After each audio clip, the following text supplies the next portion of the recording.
lógico. El otro día que pregunté marco lógico se me quedaron viendo así con una cara de, como una persona dijo, ay, sí, sí, y todos los demás así con una cara de, pues, ¿quién sabe de qué esté hablando?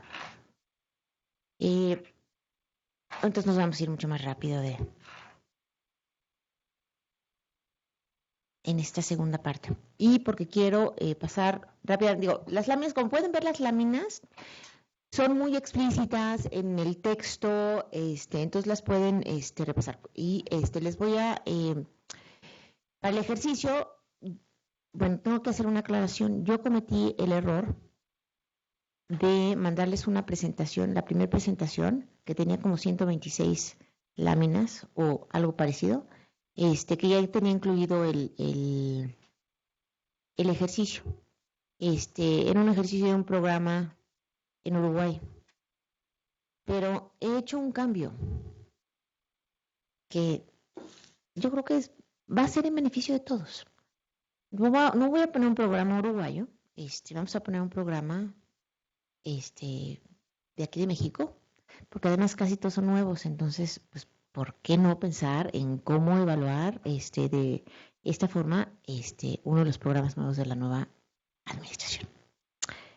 Pero bueno, les voy a proponer un esquema por el cual podamos eh, reponer el tiempo perdido.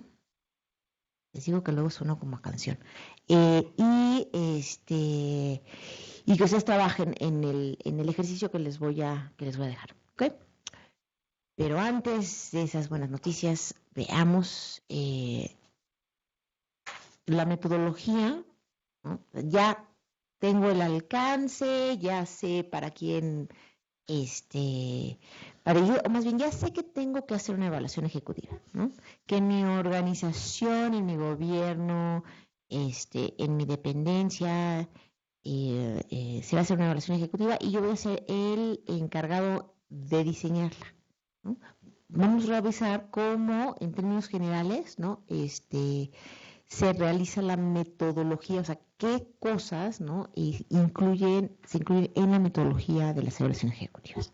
Entonces, si dijimos que el alcance, en términos generales, estos tres grandes procesos, ¿no? De todo programa, diseño, implementación, impacto, están eh, en la, si voy a ver el diseño, pues vamos a entrar en la matriz, lo que ustedes lo tienen ya como MIR, la matriz de indicadores para resultados, que viene del marco lógico, ¿no? Y que pues, se resume en una cosa así, ¿no? 4x4, finalidad, propósito, componentes, actividades, en las filas y en las columnas, resumen narrativo, indicadores, medios de verificación y supuestos, ¿no? Esa es una matriz de marco lógico que, lo que como ya saben ustedes, ¿no? Resume el diseño de un programa y que los orígenes se remontan al siglo XVI, no, no es cierto. A, algunos dicen, no diferentes teorías, pero la cooperación alemana o la cooperación estadounidense comenzó a utilizar, ¿no? Herramientas para los proyectos que se estaban financiando. Chile adoptó, ¿no? Esta metodología para sus programas, y luego otros países fueron adoptando, porque pues tienen muchos de los elementos que se vinculan con gestión para resultados, ¿no? Tener claros cuáles son los indicadores, dar el seguimiento, sistemas de información. Eh, es complejo hacer una buena matriz. Y no nada más es llenar las celditas, ¿no? O sea, viene con todo un proceso, ¿no? De saber cuál es el problema, ¿no? ¿Cuáles son las causas del problema? ¿Cuáles son las causas inmediatas? ¿Cuáles son las causas más, intermedias, ¿no? ¿Cuáles son los efectos, las consecuencias de largo plazo, etcétera? O sea, no solamente es llenar esto, sino cuál es el mapeo de actores, ¿no? No de procesos, pero sí, cuáles son los actores que tienen que ver, ¿no? En teoría es un trabajo participativo, ¿no? Lo que ha pasado mucho es que las matrices de marco lógico, las matrices de indicadores para resultados, conforme se fue incorporando en los gobiernos, entonces yo me acuerdo perfectamente por ahí del 2006, ¿no? Eh, quizá antes, pero yo no estaba aquí. En 2006 empezó toda una lógica de todos los programas deben tener matrices de indicadores, ¿no? O su marco lógico, ¿no? Antes, en ese momento no se concebía el nombre como matriz de indicadores para resultados. Entonces todo el mundo tiene que tener su marco lógico, entonces venían del ILPES, ¿no? Que es un organismo de la CEPAL, no venían y capacitaban el marco lógico, y entonces Hacienda empezó a presionar que todos los programas tenían que, ya cuando Hacienda presiona, hay que hacer caso, porque pues, no importa si otros organismos presionan, bueno, salvo la Auditoría Superior de la Federación. Pero pues antes era de, bueno, pues requisito en la matriz de indicadores. Y pues mandaban, ¿no? El director general, al subsecretario mandaba al director general al director de área, el director de área al jefe de departamento, el jefe de departamento mandaba al analista y el analista terminaba enviando al becario que acaba de llegar a hacer la matriz de indicadores. Y es hasta que empieza a haber más presiones sobre, oye, el presupuesto, ¿qué? Entonces empieza a cobrar más importancia, ¿no? Muchos programas, empezaron a sí cuestionarse, oye, y en realidad, ¿por qué hacemos lo que hacemos? ¿No? Y sí creo que ha servido como una reflexión dentro del gobierno, ¿qué hacemos y cómo lo vamos a medir? ¿No? Entonces, yo les podría contar muchas cosas, pero no tenemos toda la noche. La matriz es una de las cosas que se evalúan en la evaluación ejecutiva, ¿no? Y como saben y han visto, ¿no? Aquí hay un ejemplo, porque yo pensé, como vi caras así como de desconcierto la vez pasada, dije, ay, seguramente nunca han visto una matriz de marco lógico. Y aquí les puse un ejemplo. Ya tienen, ya subieron las presentaciones que incluyen esto. Entonces, bueno, ese es un ejemplo de una matriz.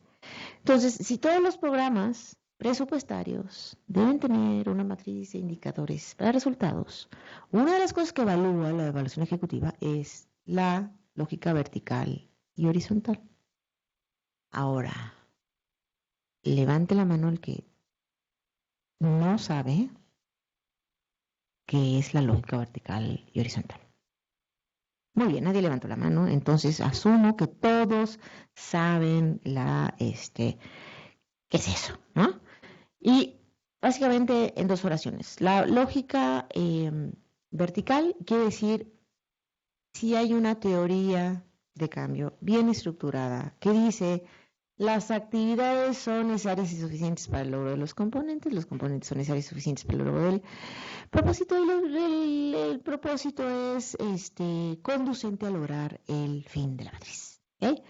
Hay mucho debate si el fin debe ser el fin del programa o el fin va asociado a algo más grande que el propio programa, ¿no? Creo que el consenso, o a lo mejor el acuerdo ahora, es que el fin sí es algo más grande, un digamos, un logro en el largo plazo que necesita la contribución no solamente de un programa, sino de varias cosas, varios programas, varias intervenciones, pero el propósito sí es algo por el que se evalúa al programa mismo. ¿Okay? Entonces, la lógica vertical es esa. La lógica horizontal tiene que ver con los indicadores, porque a veces la gente inventa. Se les ocurre que una cosa es un indicador cuando no mide lo que en realidad dice que está midiendo, y a lo mejor no hay manera de tener la información para medir eso que dicen que van a medir. Entonces, la lógica horizontal tiene que ver con la consistencia de los indicadores con respecto a cada uno de los niveles. Entonces, ¿qué hace la evaluación ejecutiva? Las preguntas que se hace es sobre eso, ¿no? tengo un instrumento generalizado para los programas que refleja su diseño, voy a preguntar si hay lógica vertical y horizontal. No lo dicen necesariamente en esas palabras, pero de eso se trata. ¿Okay? Entonces, ahí explico, ¿no? En las láminas que ustedes tienen, cuál es la lógica vertical y cuál es la lógica horizontal. ¿Okay? Entonces, estoy haciendo una evaluación ejecutiva. ¿Qué preguntas puedo poner? ¿Qué aspectos puedo poner dentro de mi evaluación ejecutiva? ¿Qué me van a medir? ¿No? El diseño a partir de la matriz, a partir de un instrumento común, un mecanismo común que tienen los programas para diseñar, para hacer su diseño. ¿Sí? ¿Clarísimo? Bien. La implementación es un poco más complejo, ¿no? Diferentes países evalúan diferentes cosas de la implementación, pero básicamente tiene que ver con, los procesos son claros, o sea, esas actividades que están ahí puestas en el diseño, porque acuérdense que dijimos, un programa tiene dos teorías. La teoría del programa está reflejada en la causalidad que existe entre los productos que da el programa y los impactos que quiere generar. Y la teoría del programa de su operación, ¿no? Digo que el programa consiste primero en hacer un censo, ¿no? Y recopilar toda la información de toda la población mexicana, de sus aspectos, generar una base de datos, ver cuáles son los que son elegibles para el programa, contactarlos por medio de mail, correo, visita, hacerlos que llenen una ficha, entregarles el beneficio previo a que me entreguen su credencial de lector, digo, para verificar su identidad, no vayan a pensar otra cosa. Y luego le entrego el beneficio, luego le doy, o sea, todas esas actividades que van ligadas con los componentes, ¿no? Para entregar los productos, es la teoría de la operación del programa. Entonces, una evaluación ejecutiva tendría que ver con evaluar si esa teoría de operación es congruente, es consistente, ¿no? Porque les pido a todos que se identifiquen mediante su credencial de lector. Y resulta que a lo mejor la mayoría de la población en áreas rurales no tiene, estoy inventando, no me vayan a citar por favor en nada de lo que yo digo. Son como chat, eso, lo que se dice aquí, se queda aquí. Bueno, y en la red porque están filmando. Que si en áreas rurales no, la gente pues no saca su INE, ¿no? O hubo un, qué sé yo, algún atraso en la expedición de INES porque no tenían material para, como me pasó a mí con mi licencia, 3 meses, no había material para imprimir licencias, entonces bueno, no había material para imprimir el INE, supongamos. Y entonces, pues, pedirles ¿no? Pues no es consistente con lo que tú quieres hacer. Llamar a ubicar a todas las localidades de muy alta marginación, ¿no? A ser congregadas en un punto, y uno ve en el mapa, ¿no? Y dice, sí, pues mira, todos los que quedan a 5 kilómetros a la redonda de este punto las vamos a congregar para dar el beneficio. Y si no tomo en cuenta, que a lo mejor pueden ser 5 kilómetros, pero hay lugares en México que 5 kilómetros no implica una caminata de 1 hora, ¿no? Porque la geografía nomás no da, ¿no? Entonces, si no se considera eso, pues entonces, pues a lo mejor tu programa. Entonces, las preguntas que se tengan que hacer en la evaluación con respecto a la implementación tienen que ver con la factibilidad de llevar a cabo la implementación con la tienes planteada y los documentos que indiquen o la evidencia que se tenga que el programa fue instrumentado como se planeó instrumentar.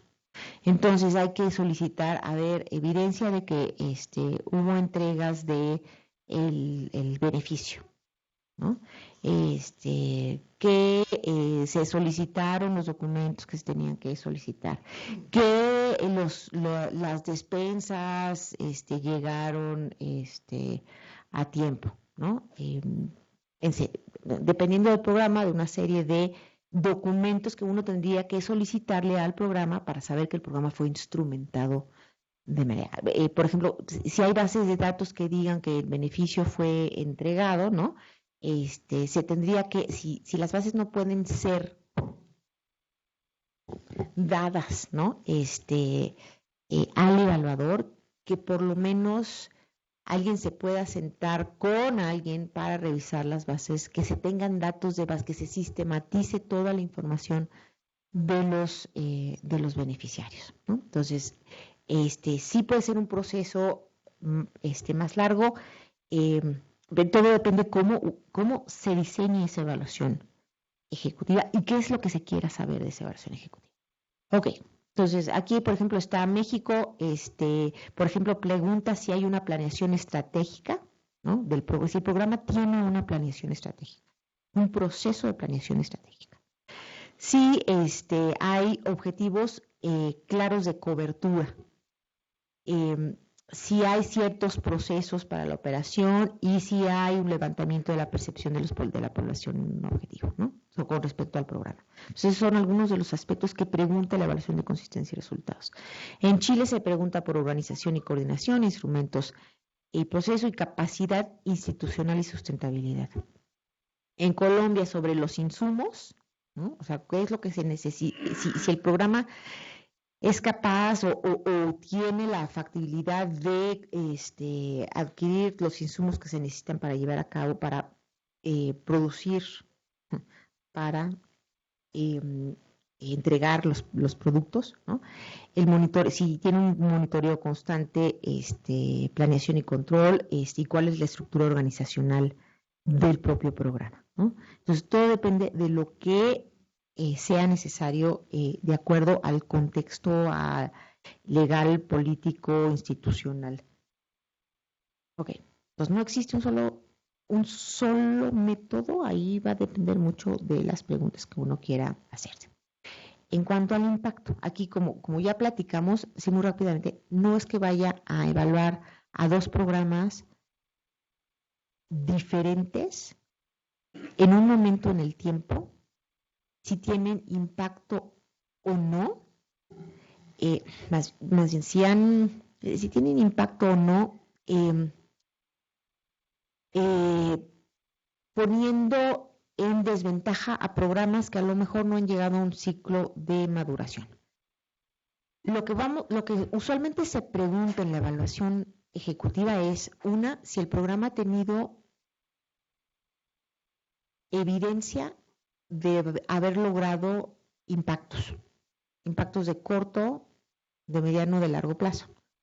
Por ejemplo, Prospera tenía muy claro que tenía indicadores de impacto de corto, mediano y largo plazo. Los indicadores de corto plazo que se podían evaluar desde casi el primer año del programa es si los niños asistían más a la escuela o no.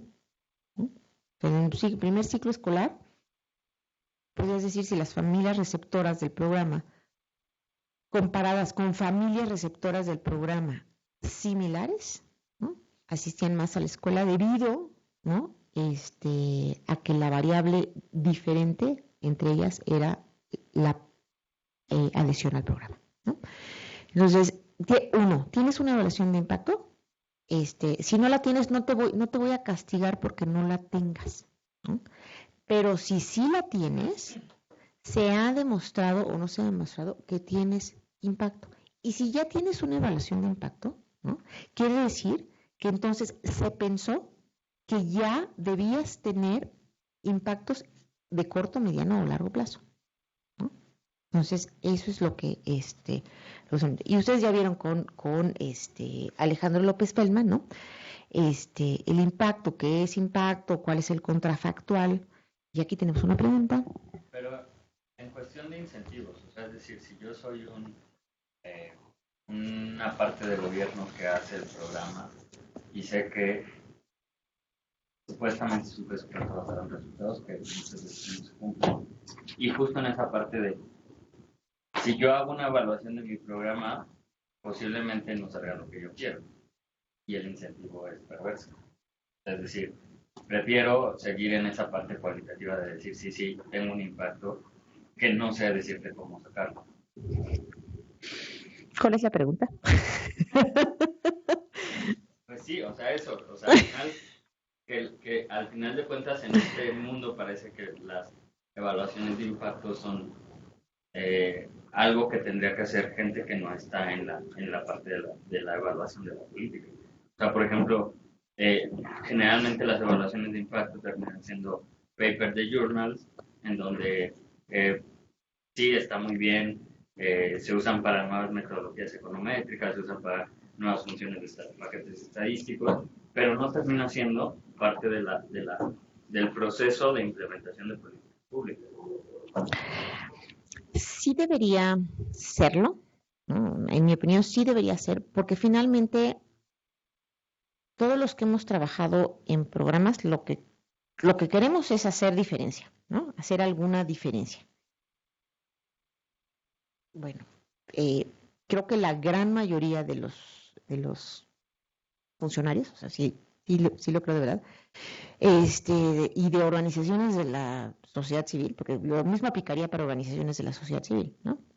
Queremos que nuestras noches de desvelo no sean en balde, ¿no? Que alguna diferencia hagamos. Ahora, es cierto que puede ser muy controversial, porque si yo estoy convencida, ¿no? De que lo que hago es bueno por la humanidad y me demuestra de repente alguien que no, pues igual sí me voy a sentir mal, ¿no? Pero igual si tengo un poco de resiliencia, lo que voy a querer es, ok, entonces lo que he estado haciendo no ha funcionado, ¿no? Entonces, ¿cómo lo puedo hacer mejor? Porque finalmente, uno es la motivación para hacer lo que hago, ¿no? Y así aplica, yo creo, en ese ámbito y en cualquier otro de nuestra vida. O sea, dime, me va a doler sí mucho que me digas que las clases son un fiasco, ¿no? Pero, pero eso me va a servir a mí para ser mejor maestra, porque lo mismo podemos decir de la evaluación docente o de la evaluación de alumnos o de cualquier tipo de evaluación, ¿no? Entonces, si no me dice a mí lo que no está funcionando, no puedo hacerlo mejor. Pues eso. Ahora, también hay otra. Vivimos en un gobierno, democracia imperfecta, pero bueno, finalmente democracia, ¿no? Y hay que rendir cuentas, ¿no? Y tenemos que forzar cada vez más a que haya más evaluaciones que nos digan que nuestro dinero está siendo bien invertido en programas que funcionan, ¿no? Entonces tenemos que exigir, ¿no? Eso, aunque los sentimientos de los funcionarios públicos puedan ser afectados, ¿no? El bien común, el bien general está por arriba ¿no? De qué tan mal poder. ¿No queremos hacer evaluaciones? No. ¿Tú crees que o sea, los profesores, si nos dijeran, ay, no, ay, tú vas bien, hombre, tú síguele, vas bien, ¿no? Pues nos encantaría, pero al final sabemos que si no nos dan retroalimentación, pues no podemos hacer mejor nuestra chamba, ¿no? Entonces, sí entiendo, sí tienes razón, la gente no quiere evaluarse, sí, los funcionarios públicos, ¿no? Y siempre vamos a enfrentar en la evaluación este gran desafío, ¿no? Y por eso generamos instituciones independientes que evalúan, ¿no? Ahora, eso no quita que busquemos mejores formas de evaluación y de que lo hagamos más participativos y que con mayor apropiación, ¿no? Hacia hacia quien puede y tiene que tomar decisiones al respecto de un cierto programa o una cierta política pública. Porque sí estoy convencida que si hacemos una evaluación totalmente ajena y yo no entiendo y me presentas un montón de números con estrellitas y tablas y estrellitas y yo no entiendo cómo fue que generaste ese resultado y qué implica para mí, ¿no? Entonces, pues puedes publicar tu paper en tu journal, pero la evaluación nos sirvió para impactar lo que necesitaba impactar, ¿no? Pero sí es un issue. Lo entiendo. ¿Tú querías comentar algo? Diana. Bueno, solo para complementar de lo que yo he visto, no es en gobierno, pero creo que es bien importante lo que se ha discutido de fomentar como esa cultura de aprendizaje institucional. Entonces, en el BID, por ejemplo, no todo el mundo está sujeto a una evaluación de impacto, sino que un poco el discurso que ellos manejan es que para los proyectos que son innovadores y que pretenden escalar en el futuro o replicarlos, consideran un valor agregado a la organización, pues justamente ver qué componentes funcionan mejor combinados con cuáles. Entonces es como parte de toda la narrativa de la institución y no tiene como pues esa tonalidad un poco más de te doy presupuesto o no te doy presupuesto, ¿no? Sí, Y creo que eso justo influye. ese es el incentivo perverso, o sea, en donde te mueves, o sea, Sí. porque al final te puedo presentar 1001 indicadores de seguimiento, de otro tipo que te pueden decir mentirosamente que voy bien, pero justo es como esa parte en donde ya te da hasta miedo decir, me van a evaluar de impacto para ver si estoy haciendo bien. O sea, y sí, justo el tema sería como, ¿cómo cambio ese incentivo? O sea, porque el incentivo es perverso, pero a lejos. O sea, es que no necesariamente, porque, o sea, el incentivo es dependiendo de las consecuencias que tenga, ¿no? O sea, si piensas en la evaluación de impacto como solamente te voy a decir, este es el impacto y ya, o sea, si tuviste impacto positivo o no tuviste impacto, esa no es toda la historia de la evaluación de impacto, ¿no? Pero lo que pasa es que justo en esta parte del compararte, te comparan y un poco hasta con la madurez, termina siendo, pareciera muy mal juzgado a pesar de que tienes hasta cierto punto buenos resultados. O lo que decíamos con Emil de Prospera. Prospera no cumplió su objetivo principal, pero no quiere decir que no tuvo resultados en otros temas, ni que no tuviera un impacto que a lo mejor no era el que quería, ¿no? Pero a lo mejor si fuéramos estrictos, sacamos la evaluación de impacto y no funcionaste para el objetivo que tenías. Incluso eso fue el detonante para irlo modificando en el transcurso de sus tantos cambios para decir que tenía un impacto, ¿no? Entonces, pero justo es ese. No, es que, a ver, bueno, Prospera no se modificó tanto en su esencia, ¿no? Pues es que después de ahí salió IMSS Prospera. No. Primero, o sea, IMSS, era IMSS Coplamar, IMSS Progresa, IMSS Oportunidades, IMSS Prospera, y todo era la atención a la salud, ¿no? De población rural y abierta, ¿no? Entonces, eso, lo que cambió, ¿no? O sea, la teoría misma del programa, la esencia del programa no cambió. Se le trataron de añadir cosas, ¿no? Primero se volvió urbano, cosa que no había sido diseñada desde el principio, porque el programa quería irse a las zonas de pobreza extrema solamente, ¿no? Y no tenía la intención de convertirse en pobreza urbana. Después, cuando con Fox empezó a hacer pobreza urbana. Y después empezaron a añadir una serie de componentes, ¿no? Que de inclusión financiera y que de no sé qué, que esos nunca funcionaron porque nunca hubo un buen diseño de esos componentes que lo ligaran. Ahora, la última evaluación de Prospera, ¿no? Que se hizo con diversos investigadores, analizando diferentes cosas de Prospera, como movilidad social, aprendizajes, ¿no? Y demás, esas tienen, diferentes resultados. Y no te puedo decir en una, o sea, bien o mal, sí o no, sí tuvo efectos en el aprendizaje, ¿no? Sí tuvo efectos en ciertos aspectos de movilidad social. Ahora, ¿por qué la pobreza no disminuye? Porque si la pregunta que hacemos es, ¿el programa pudo disminuir la pobreza? Esa es una mala pregunta, ¿no? No puedes hacer una pregunta así de un programa porque el programa tiene el diseño para impactar ciertos aspectos, no la pobreza en general y ciertamente no la pobreza como la medimos en este momento de manera multidimensional, ¿no? Porque entonces, si la gente no tiene acceso a seguridad social, el programa que esa es la variable que afecta ahorita más la magnitud de la pobreza, ¿no? Entonces, el programa no tiene como propósito y en ninguno de sus componentes el acceso a la seguridad social. ¿Cómo vamos a culpar a ese programa de no tener efecto en una variable que no está en sus componentes? ¿Mm? Entonces, sí entiendo que, a ver, ¿cuál es el incentivo de yo hacer una evaluación de impacto? Pues como si lo único que me interesa como funcionario es recibir más recursos para mi programa y sé que mi programa ni está bien diseñado, ni tengo buenos indicadores y la evaluación de impacto pues no va a salir bien, pues no voy a tener y lo único que me interesa es recibir más dinero, pues no voy a creer. Pero si quiero generar mayor aprendizaje para tener mejor política pública, pues ahora muy pocos programas tienen la información necesaria para poder evaluarse con la información que genera. O sea, menos del 10% de los programas en México tienen esa capacidad de hacer una evaluación de impacto.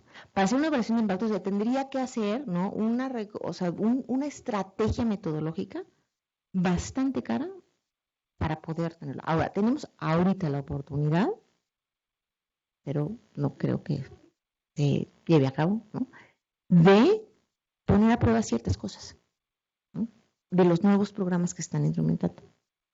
Pero pues no existe, y me choca hablar de voluntad, porque creo que analíticamente la voluntad no se analiza. Pero yo creo que no va a haber posibilidad de hacer ese tipo de evaluación, ¿no? Ahora, y si una evaluación me dice, imagínate que el incentivo es, a ver, tienes la posibilidad, hago una evaluación de impacto y veo, no tienes impacto, pero al mismo tiempo hago una evaluación cualitativa que me diga, mira, tu programa, tu teoría estaba bien diseñada, porque hay otros programas en el mundo que dicen que si tú haces esto, generas esto, ¿no? Primer paso, ¿está bien diseñado o no está bien diseñado el programa? Existe evidencia que me hace suponer que esto lleva a esto, ¿va? Y sin embargo, yo encuentro que no hay impacto. Pero la evaluación de impacto cualitativa debe revisar, ¿no?, qué pasó en esa cadena que habías diseñado de causalidad, que en algún momento se rompió, por qué se rompió y qué puedes hacer para arreglarlo. Entonces, si yo hago una evaluación de impacto y te quito la lana al año siguiente, pues no, nadie va a tener incentivo a hacer una evaluación de impacto. Pero si hago un proceso por el cual pueda generar un aprendizaje y te doy chance de arreglarlo, ¿no?, entonces, ¿no?, igual sí, porque si me pusieran de responsable de un programa, lo primero que quisiera hacer es que me dijera todo lo mal que funciona en el programa y si no tiene impacto, ¿no? Pero si esa evaluación la van a sacar y me van a correr al día siguiente, que le sacan la evaluación, pues no voy a tener mucho incentivo para hacerla, y eso lo entiendo, ¿no? Pero tampoco voy a poder hacer la chamba que necesito hacer si no tengo esa información. Entonces necesito generar mecanismos por los cuales podamos aprender de esas evaluaciones y qué tipo de evaluaciones. Ahora, estas no son ese tipo. Pero existen y van a tener que lidiar con eso. Cuando ustedes vean programas gubernamentales van a tener que lidiar con eso. Ahora, el BID, nosotros analizamos 600 evaluaciones. El BID de 2006 a 2016 generó 600 evaluaciones de impacto de los proyectos que tuvo.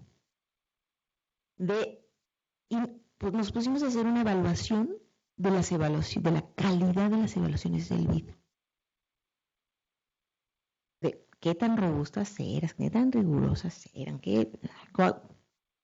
a ver, la media de la calificación era no lo que uno hubiera esperado, bastante más baja, ¿no? Había muchas evaluaciones de impacto que decían ser evaluaciones de impacto, que no eran evaluaciones de impacto. Incluso las evaluaciones que no son. Entonces, sí, o sea, y estás hablando, ¿no?, de una organización, pues muy reconocida, con muchas cosas buenas, ¿no? Pero tampoco, a veces a veces el ansia de que la evaluación de impacto es el estándar dorado, ¿no? nos hace pensar que todo lo demás no es válido. O sea, todo lo queremos llamar evaluación de impacto, ¿no? Y no, ¿no? O sea, tenemos que perfilar evaluaciones que nos den información para poder mejorar, que no necesariamente tiene que ver con el impacto, ¿no? Y yo sé que luego es así, ¿no? Contraintuitivo pensar, bueno, pues si hago algo que no genere impacto, si no puedo demostrar este impacto, si no podemos generar toda la evidencia de todo que siempre tiene impacto, por lo menos sí podemos tener programas que sean congruentes, consistentes y que les podamos dar un seguimiento adecuado de indicadores que están bien diseñados, ¿no? Por lo menos, si no podemos probar el impacto que no vamos a crecer, por lo menos eso. Y este tipo de evaluación sí te genera, ¿no? Bien diseñada la evaluación, sí te genera información que puede ser útil al diseño de política o de los programas, por lo menos, ¿no? Y bueno, vamos a muchas de las cosas que están en la presentación, como la información que se debe tener, eh, ya la hemos platicado de una o de otra manera. Y se las voy a dejar así porque lo que sí quiero hacer es, uno, enseñarles las experiencias internacionales, ¿no? Y lo de México lo vamos a pasar muy rápido porque ya lo han visto, aunque me pongan a veces cara de no lo sé, pero yo sé que sí lo han visto. Y para que lleguemos al ejemplo, a la práctica que quiero que hagan, que espero que se vayan a divertir con ella. ¿Ok? Entonces, lo que tiene esta sección es los instrumentos que se utilizan, ¿no? Como la matriz de marco lógico, como las preguntas para la evaluación de la implementación, ventajas y desventajas de las evaluaciones ejecutivas, la síntesis de la información, ¿no? Y por ello es importante que veamos las experiencias internacionales, porque, por ejemplo, sintetizar en el caso mexicano significaba llegar a una calificación, ¿no? En el caso chileno llegar a recomendaciones, ¿no? Y a una valoración también agregada, pero sin tener la especificidad del número, como en el caso de mexicano, ¿no? Y la información y de dónde viene. O sea, para que el que diseña la evaluación ejecutiva, es importante poner parámetros de dónde va a venir la información que utiliza el evaluador, la mínima, ¿no? O sea, por lo menos para contestarme estas preguntas tienes que utilizar las reglas de operación, los informes anuales del programa, las auditorías, ¿no? Entonces pones un mínimo estándar de la información que tiene que utilizar el evaluador, y pues de ahí para arriba, ¿no? Entonces, eso está, y lo hemos platicado a lo largo de la presentación. Ahora, lo que les quiero enseñar entonces son los ejemplos de las evaluaciones ahora ya no sé cómo salir. A ver, espera. Tengo amnesia de corto plazo. ¿Cómo se llama eso? ¿Alzheimer o cómo? A ver. La primera. Aquí está, aquí está.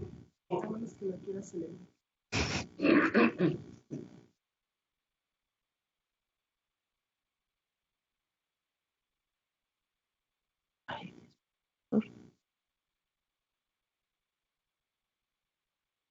porque muevo demasiado rápido aquí.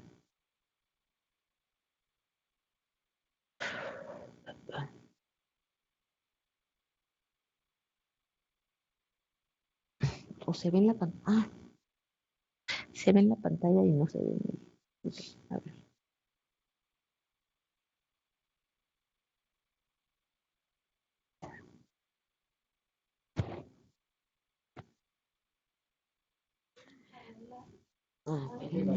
No, ya se fue. Se va a las 8.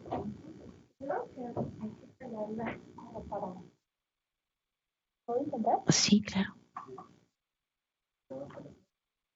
Ah, ya. No, es que sí, ¿Sí, no? es ¿O que, no? no. No. Ah, quién sabe. O sea, está acá ahora. A ver, espérame, entonces déjame ver si esto. Uf, vamos.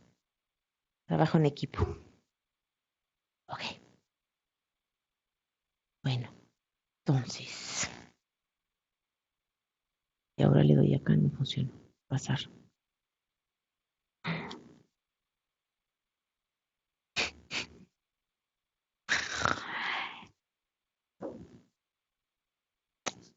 Bueno, pues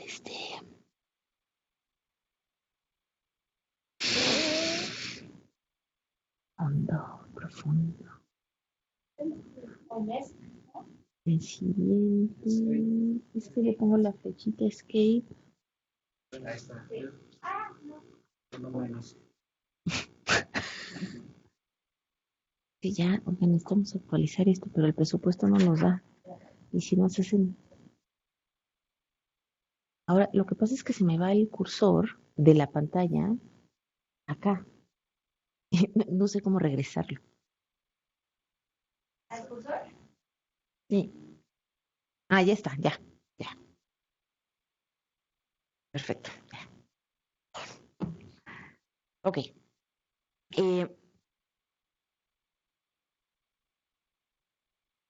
Estos son los primeros ejemplos que surgieron de evaluaciones ejecutivas, ¿no? El Expect More en el gobierno estadounidense, en la Oficina de Gestión y Presupuesto, la OMB, y pueden consultarla, está la página histórica, todas las evaluaciones que hicieron.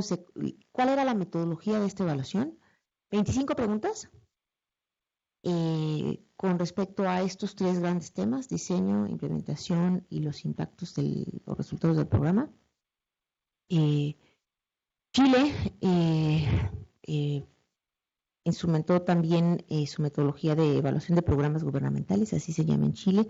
Luego instrumentó otras dos. Ahorita les voy a enseñar una tablita donde vienen todas las evaluaciones ejecutivas que existen o han existido en países en América Latina. Colombia, su evaluación ejecutiva, y México empezó con su evaluación de consistencia y resultados en el 2007, ¿no? Tania les habló de evaluaciones de consistencia y resultados, me imagino, de matriz de indicadores, ¿correcto? Ok, esas son las evaluaciones ejecutivas que existen en Chile, Guatemala, México, Paraguay, Perú, Uruguay, diferentes en diferentes momentos. Algunas operan de manera simultánea, pero todas tienen estas características de las que hemos hablado, ¿no? Contemplan diferentes temáticas, se hacen en un relativo corto tiempo, utilizan metodologías homogéneas, evalúan intervenciones, y ese cuadro lo acaban de hacer del BID, Jorge Kaufman y Mauricio García Moreno, estudiando este tipo de intervenciones, ¿no? Ahí viene el objeto de evaluación, es lo que hemos llamado en esta clase el alcance, ¿no? Y ahí viene en la nota de pie, ¿no? Si es diseño, proceso, productos o resultados. Si es programa, ahí, como les había comentado, tenemos una disyuntiva en qué entendemos por programa. Si un programa presupuestario es equiparable a un programa de otro que no sea presupuestario, por ejemplo, que lo que pasa es que en México, como todas las cajitas las hemos metido en el presupuesto. Pero imagínense la diferencia entre un programa sectorial, que puede ser una estrategia, un conjunto de programas, ¿no? Un programa que es una intervención sencilla, o un programa que es complejo, como Prospera, ¿no? El programa de becas de Benito Juárez, ¿es un programa o es un subsidio nomás? ¿no? Todavía no sabemos, ¿no? Sabemos que es un subsidio directo, transferencia directa a alumnos de primaria, secundaria, media superior. Sabemos que tiene el objetivo de generar acceso, ¿no? Pero no hay o todavía no hay una matriz de indicadores oficial, ¿no? Se hizo una, pero entonces es un programa que es una transferencia que le vamos a meter en el cajón de programa y vamos a generar, ¿no? Los instrumentos que lo hacen un programa presupuestario, ¿no?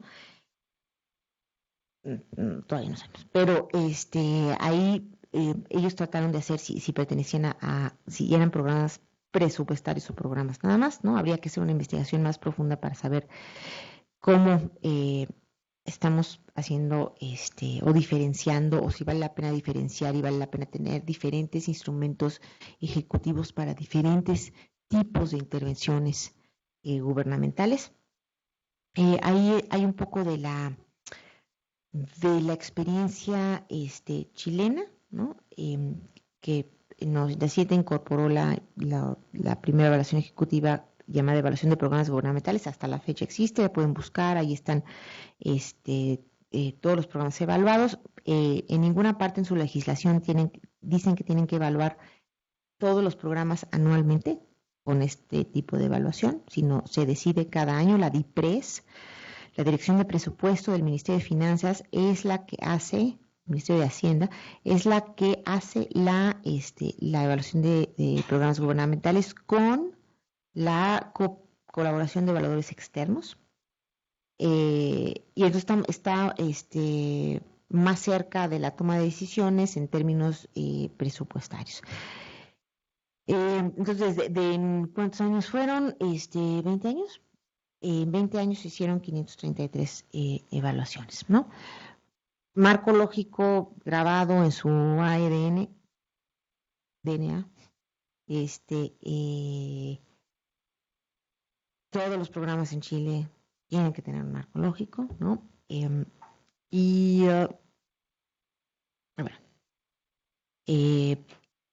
esa liga pueden encontrar las evaluaciones, y son relativamente largas, pero tienen un resumen ejecutivo, ¿no? Porque saben perfectamente que los operadores de los programas o los ministros, secretarios, no van a leer las evaluaciones largas y extensas, entonces les hacen un resumencito y ese resumencito tiene las mismas secciones para todos los programas, ¿no?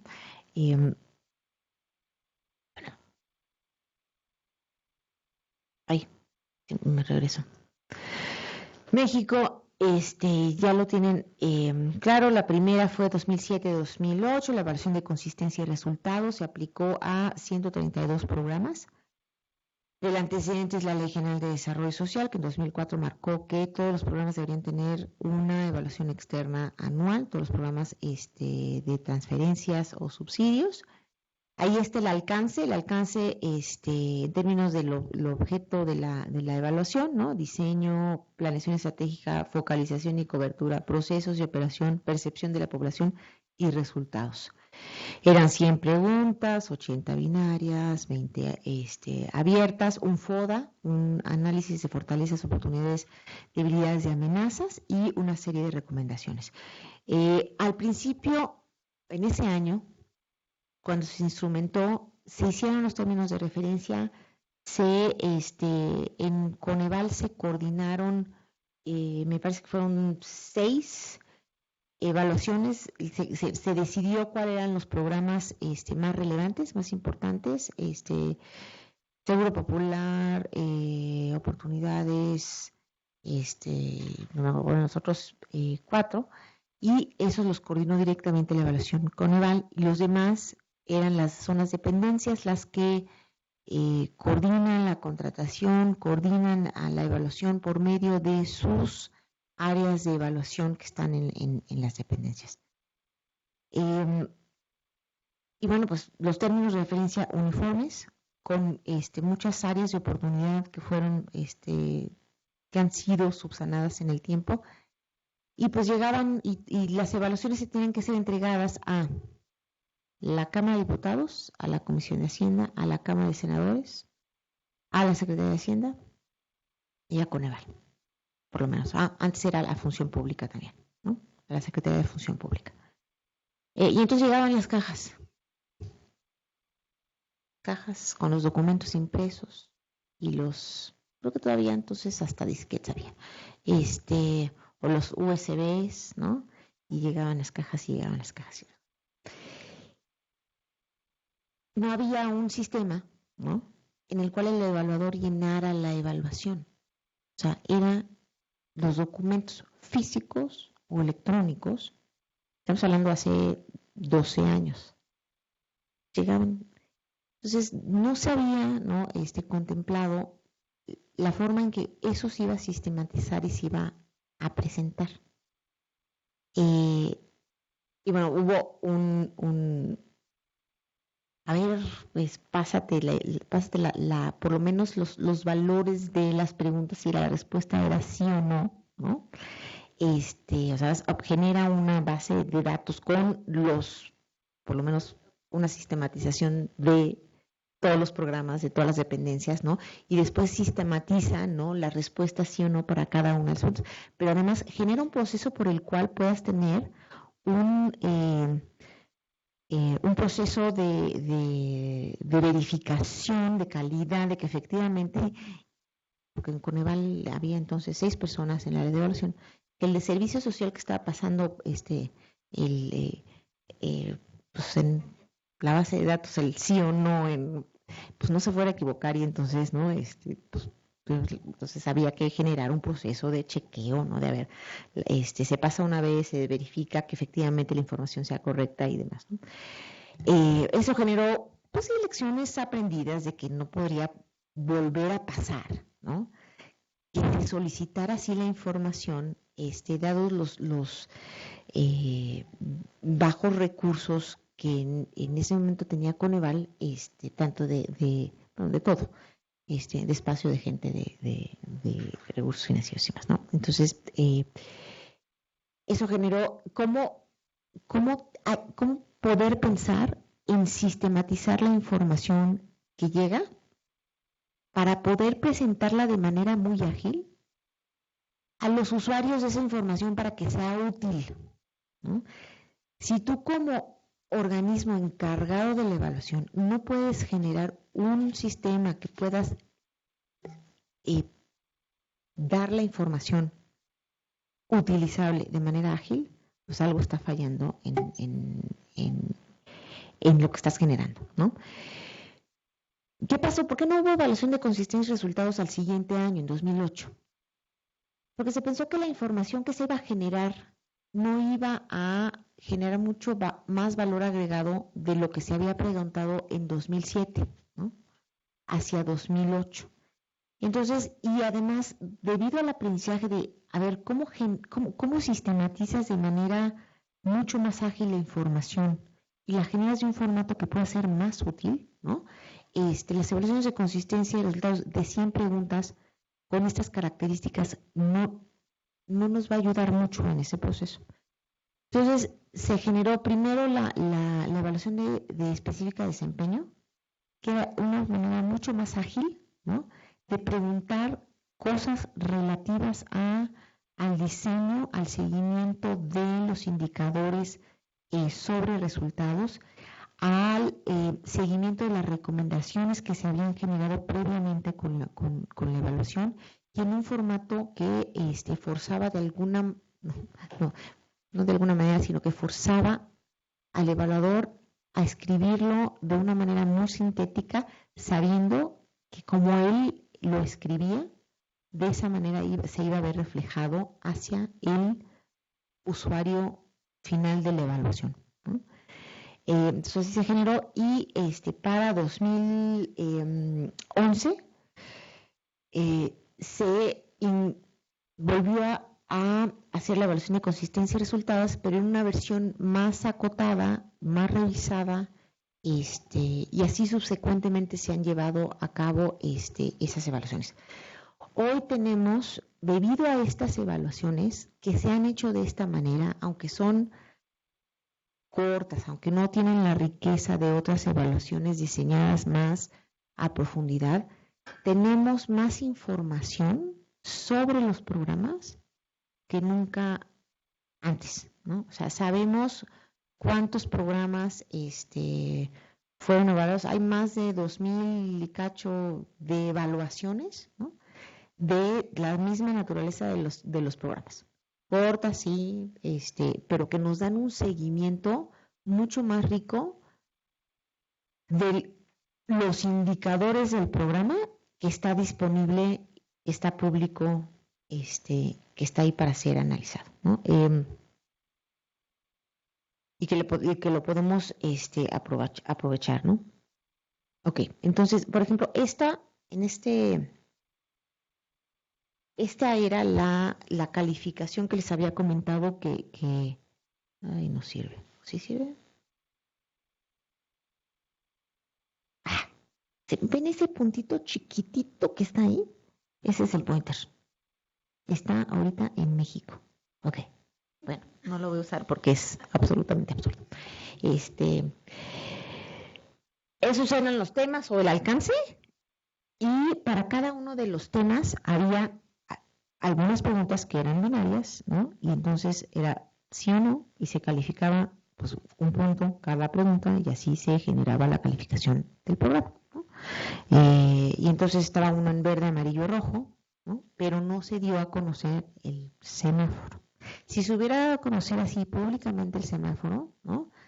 Hubiera habido un zafarrancho.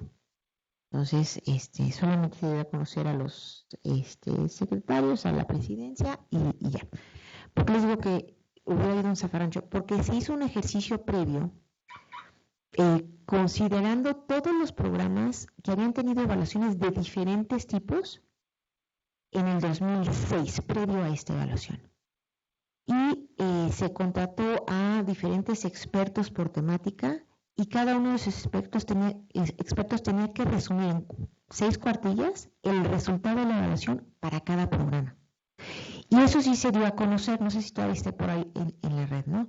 Y entonces salió un periodicazo justo después de que salió Coneval con este resumen de cómo habían salido los programas de 2006 evaluados, ¿no? Un resumen de las evaluaciones. Y entonces al día siguiente, Beatriz, ¿cómo se llama la secretaria? Beatriz Cepeda, creo que sí, ¿verdad?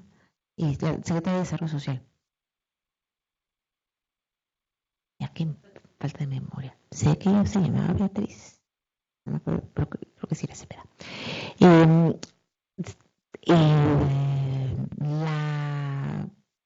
No quisiera decir la renuncia por causas personales. Justo después de que dan a conocer, ¿no? Que programas sociales reprobados, ¿no? En 2007, esto salió a principios de 2007. Y entonces renuncia a la secretaria, ¿no? Seguramente no tuvo nada que ver porque creo que hubo otros factores involucrados, pero si se hubiera dado a conocer un semáforo en 2007, pues entonces hubiera habido también un zafarrancho justo al principio de la administración, ¿no? Entonces no se dio a conocer el semáforo, pero sí había una calificación, ¿no? Que generaba una comparabilidad. En la evaluación específica, falta una letra de desempeño, los formatos ya había, entonces se construyó un sistema en el cual ya no se tuvieran que mandar los archivos, se tuvieran que sistematizar, sino que el evaluador entra directo en el sistema y en el sistema va llenando de acuerdo a las preguntas y el formato se genera de manera automática, ¿no? Entonces a ver, ¿cuál es la descripción del programa? Y tienes tantos caracteres para poder decirme, ¿no? ¿Cuáles son los resultados, ¿no? Que se tienen los hallazgos de fin y propósito, los hallazgos relevantes, entonces una serie de Esta es una de 2011, los indicadores ya con un mapa de cobertura, y conforme se fueron acumulando los resultados, pues entonces ahí había dos, ¿no? Porque el programa había empezado de manera reciente. Sí. Perdón, no quiero caer en una discusión interminable, pero es que decía resultados atribuibles al programa. Uh-huh. ¿No necesitas una evaluación para eso? Sí. Ok, ya, era lo único. Ya, me entró crisis. Sí, sí, ya. Aspectos, avance en los indicadores, análisis de metas, y todo, o sea, lo pueden ver ahí en sus láminas. Y la intención de hacerlo así, muy gráfico, muy corto, era para que alguien los vea, porque nos dimos cuenta que las evaluaciones de consistencia y resultados, la verdad es que muy pocos las veían, ¿no? Y pues estas siguen, pero también hay una ficha de monitoreo, ¿no? Que también Coneval hizo muy atractiva, ¿no? Y también hay estas infografías que ha hecho Coneval recientemente sobre la evidencia que se tiene de ciertos programas, ¿no? Evidencia utilizando evaluaciones de impacto, utilizando las revisiones sistemáticas que existen, no solamente de programas en México, sino en otras partes del mundo, ¿no? Y la intención con todo eso es generar uso de la evaluación, ¿no? Que los tomadores de decisiones volteen y vean y digan, el indicador del programa, sin pensar en evaluación de impacto, el indicador de impacto del programa o el indicador de resultados del programa, es que la bronca con resultados e impacto es que, por ejemplo, en la comunidad internacional, resultados es el seguimiento, e impacto es, a veces, es los resultados atribuibles al programa. Y a veces impacto quiere decir en el largo plazo que va a generar, ¿no? Entonces, hay toda una cuestión relativa a los conceptos de resultados y de impacto, ¿no? Pero por lo menos los indicadores, o sea, el programa tiene estos indicadores. ¿Cuál es la evolución de estos indicadores en el tiempo? Independientemente si son atribuibles al programa o no, ¿no?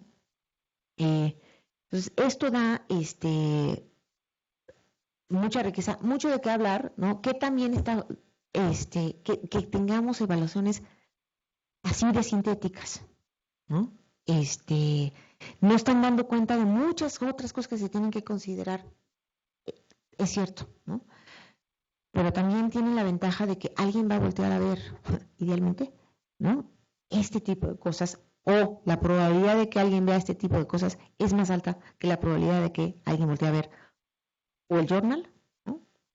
O la evaluación de 500 cuartillas de un programa, ¿no? Entonces, cada vez lo podemos hacer mejor, sí, y por eso el diseño de las evaluaciones ejecutivas es importante, ¿no? Porque se han convertido, y cada vez yo creo que más, va a ser un instrumento que se replique en los países. Y los indicadores de los programas son claves para que estas evaluaciones tengan alguna utilidad, ¿no? Y que por lo menos el mínimo sea que se conviertan en un mecanismo de monitoreo mucho más rico, ¿no? Para la toma de decisiones. Entonces, yo las defiendo y las ataco. Sí sé que estoy medio bipolar, lo siento. Así me siento acerca de las evaluaciones ejecutivas, ¿no? A veces me despierto pensando, sí, ¿no? Y a veces digo, ay, pero bueno. En Uruguay, ¿no?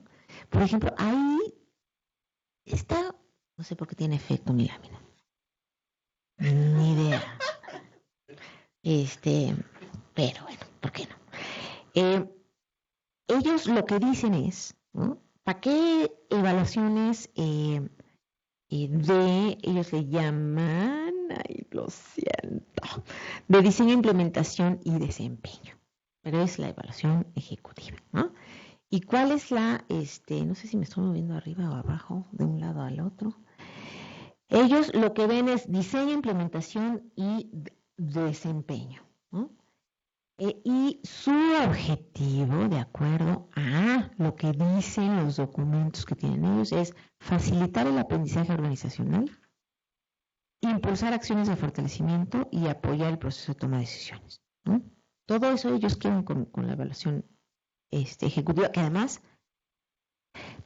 la evaluación específica de desempeño de México es breve, pero se fijan que tiene como que varias cosas. Esta es breve y además, no sé, yo como que la encontré, algo le falta.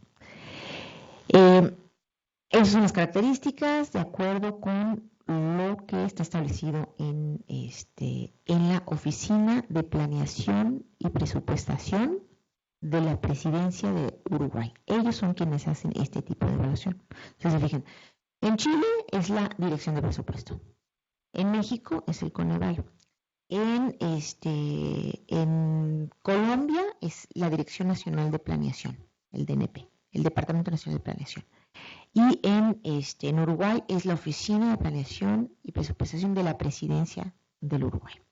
Entonces, algunas están vinculadas con el presupuesto, otras están vinculadas con la planeación y otras, como Coneval, que están en una especie de espacio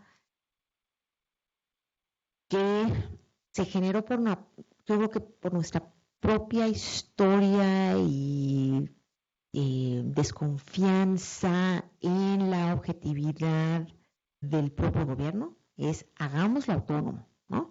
Fuera del alcance de las manos de alguien que pueda corromperlo. Yo creo que la autonomía, bueno, no creo.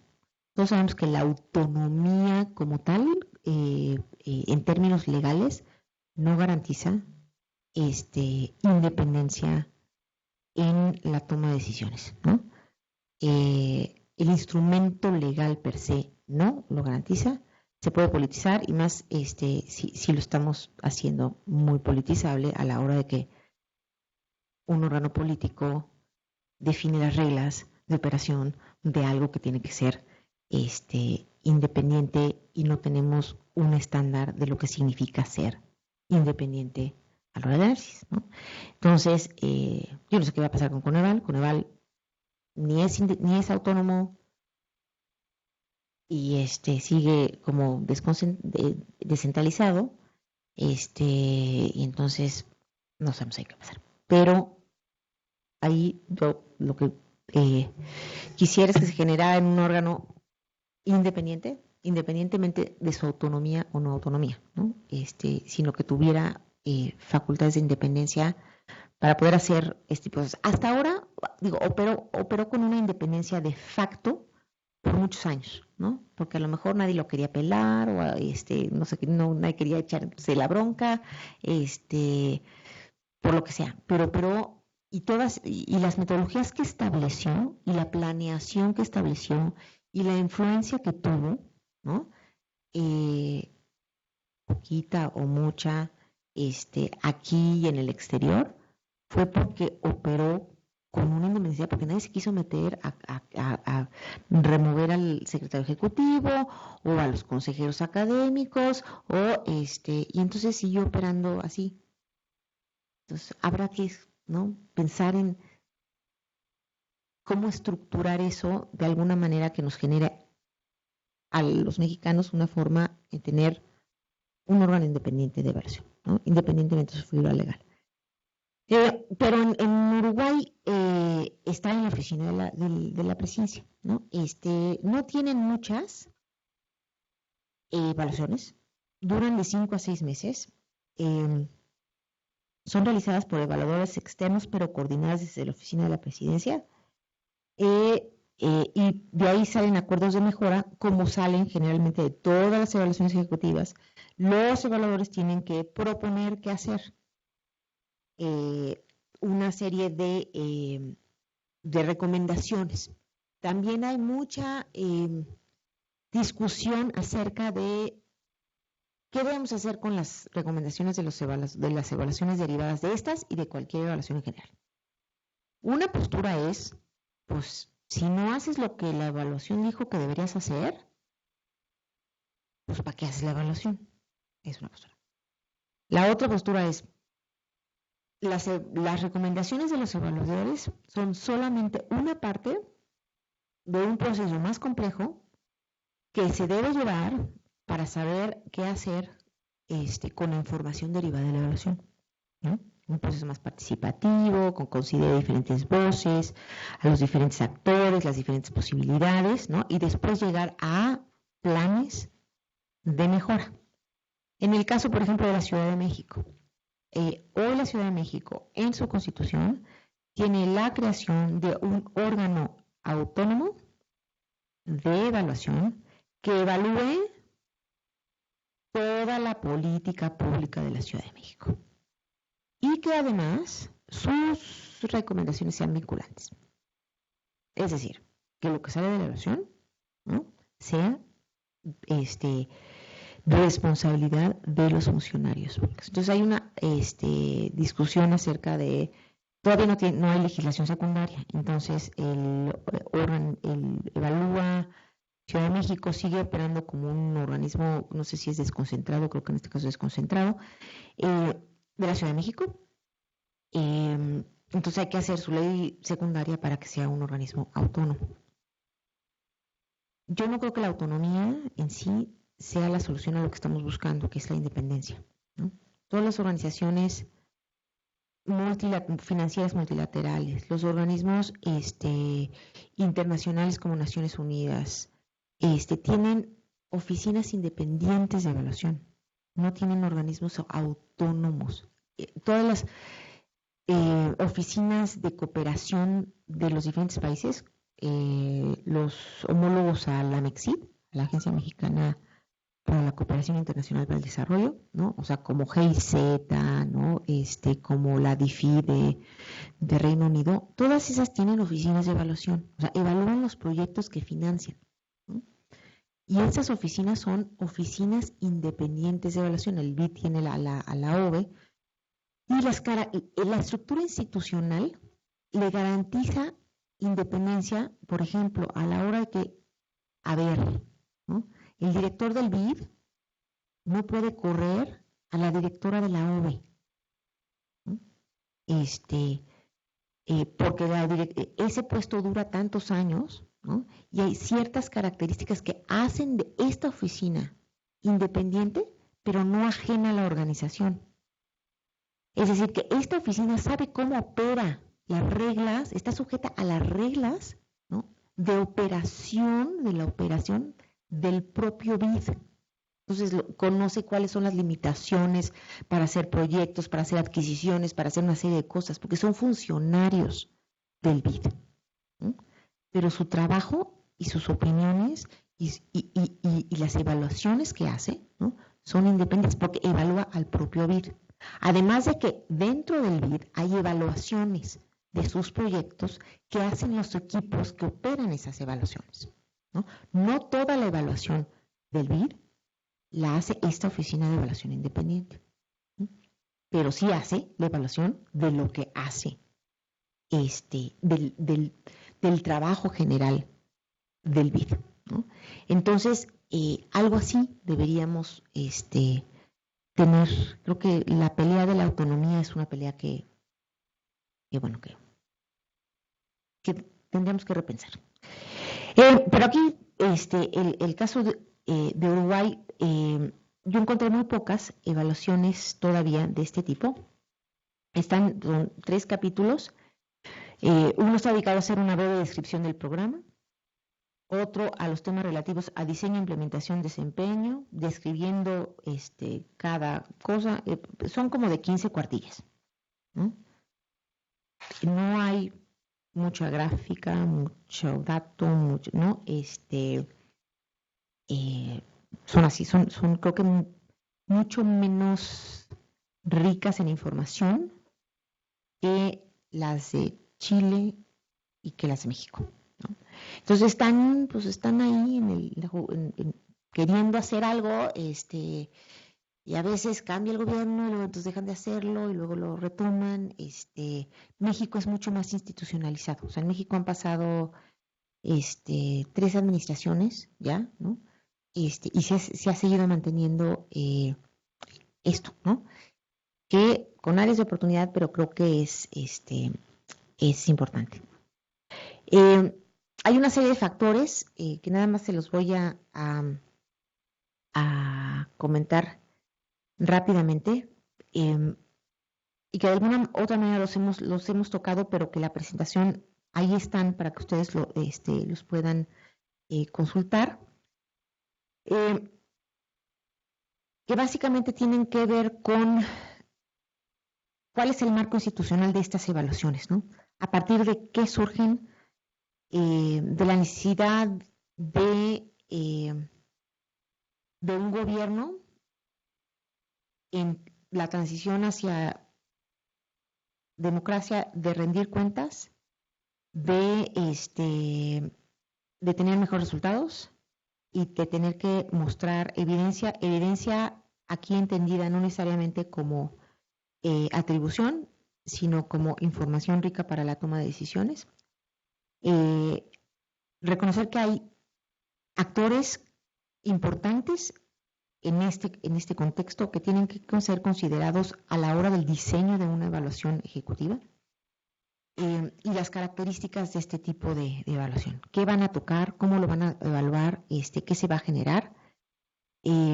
¿Cómo se selecciona a los evaluadores? También es importante. Se hace un concurso, ¿cuál es la forma en cómo se califican a las propuestas?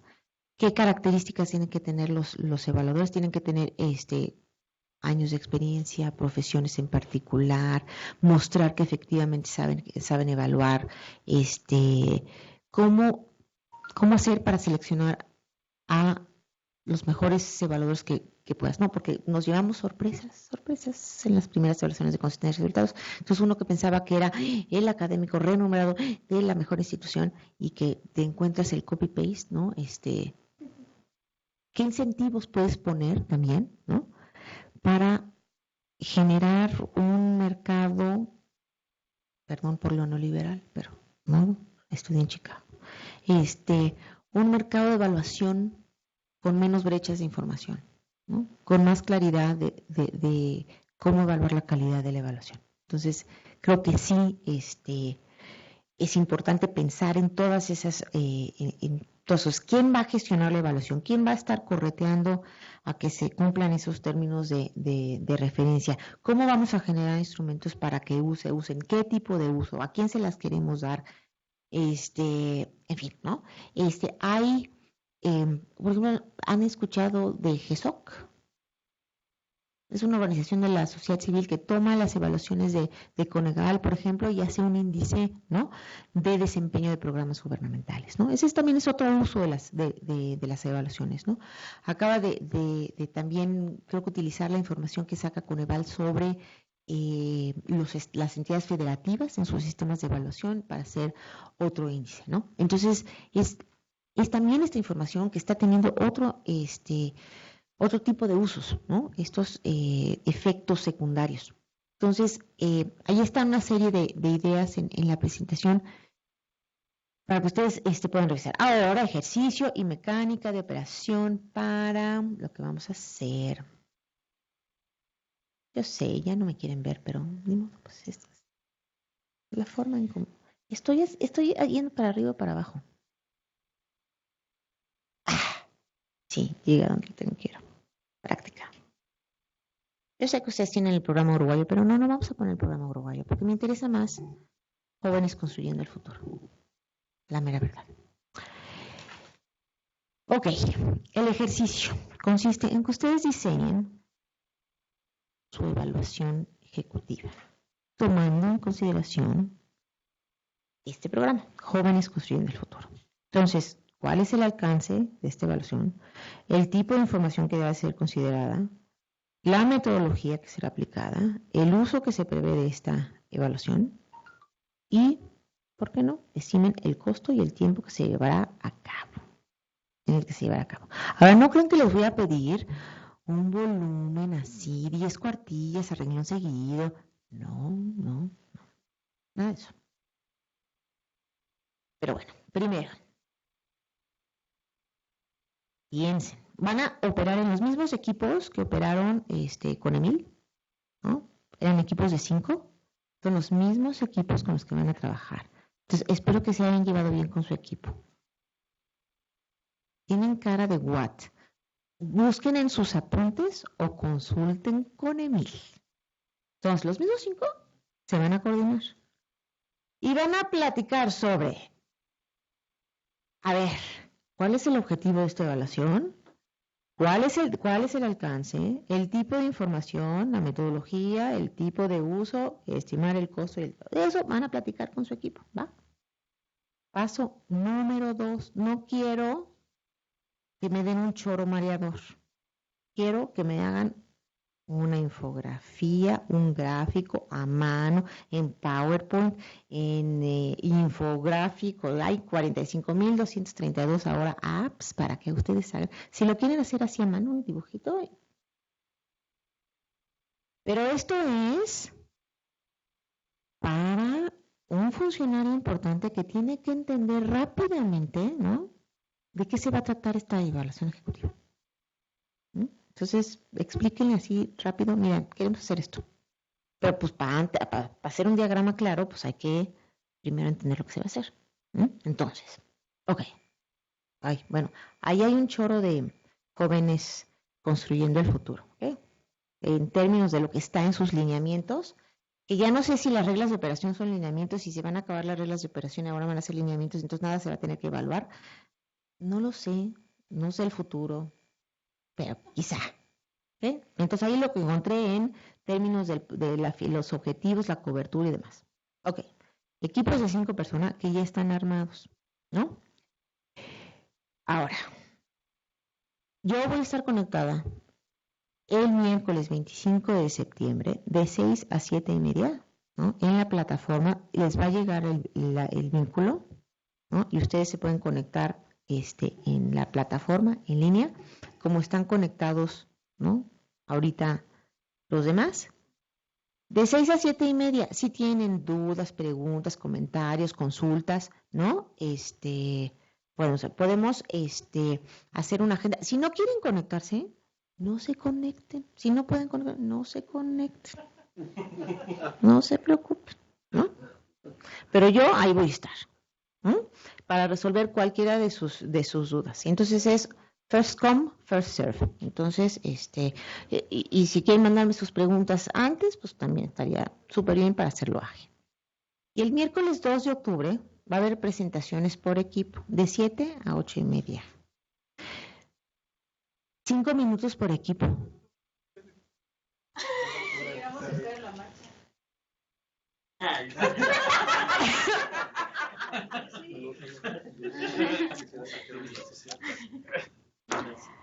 Pero mi equipo puede presentar. Gracias. ¿Las presentaciones van a ser como en línea? Sí, en línea. Es que ustedes nunca han entrado a la plataforma. Bueno, no se preocupen. Por eso el miércoles podemos hacer una prueba, el miércoles previo, ¿no? Y así aprendemos todos a usarla. Pero sí, funciona como Skype, pues, ¿no? O sea, ustedes pueden compartir su pantalla, ¿no?, donde está la fotocopia de su diagrama, y van a designar a una persona que haga la presentación.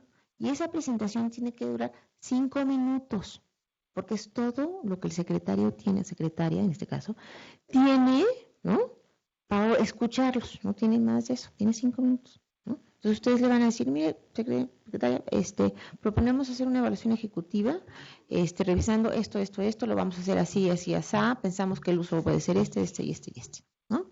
Y además a lo mejor, y vamos a utilizar este formato bien padre para que se enteren los diputados. ¿Dudas? El supuesto que ya empezó el programa y ya tienen un operando o Es lo que es, pues ya está, ¿no? Ya, es la vida real. Ahí es proponerle ahorita, vamos a hacer una evaluación. ¿Cuándo la vamos a empezar? ¿Cuándo la vamos a acabar? Si quieren, o sea, entre más rico sea su speech y su propuesta, más posibilidades tienen. Pues primero muestren lo que tienen y luego vean, ¿no? evaluaciones?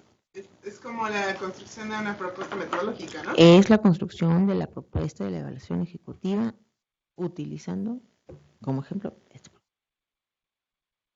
¿Ok? ¿Sí? Ahora, ya. Los veo así con cara de, ok, no sé, creo que sí, pero a lo mejor. Entonces, piénsenlo, medítenlo, revisen, ¿no?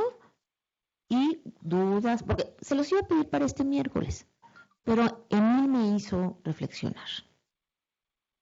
Entonces, no, ok, miércoles, dudas, preguntas, ¿no? Ahí voy a estar conectada, no me voy a ir, ¿no? Voy a estar ahí. Y una vez que lo hagan, ¿no? Ya el miércoles hacemos las presentaciones rápidas. Si se pueden quedar bien, si se quieren ir a la marcha, ¿no? También son 5 minutos. ¿Esa qué hora se puso de la mañana? Ay, no, a ver, ¿cómo? No, si quieren de la mañana. Yo aquí llego generalmente.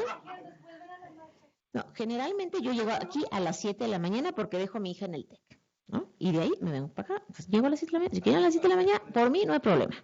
Pero yo no estaría, digo, si quieren estar en pijama desde su casa también, pero yo lo había pensado en la tarde. Tenemos que decir si es una específica del desempeño o una de consistencia y resultados. Ustedes tienen que hacer el diseño de una evaluación. Lo que no quiero es, voy a hacer una de consistencia y resultados. No, a ver, la secretaria no sabe qué es una evaluación de consistencia y resultados. Estoy hablando hipotéticamente, no conozco a la secretaria. Pero asuman, ¿no? Que no, a ver, no, ella no está al tanto de esto. Le tienen que, ¿no? Decir que queremos hacer una evaluación, creemos que es necesaria una evaluación de estas características y va a consistir en esto y se la voy a explicar así, aquí.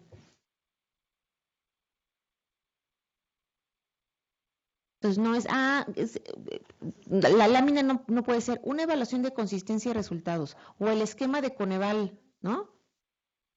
No sean creativos, ¿no? ¿Cómo la harían? Se les está encargando a ustedes diseñar la evaluación. Explíquenme cómo van a hacer. ¿Podemos replantear los equipos? ¿Puedo preguntar por qué? No, yo no me acomodé con el primer equipo. Y no soy la única que se siente. Pues la vida es difícil. Bueno, entonces, la verdad prefiero hacer el ejercicio sola. Pero uno no trabaja en la vida y uno es la uno. Sí, pero yo pago por eso. No, o sea, me siento incómoda. ¿Podemos? Hijos, qué decepción. Sí, yo sé. Pues bueno. La cosa es que uno aprende en diferentes dimensiones, pero pues si la actitud es de esa, pues ¿qué puedo hacer? ¿No? Bueno, la verdad es que, en fin, nada más pues entonces habría que tener alguna manera de saber quién es qué equipo, ¿no? Entonces,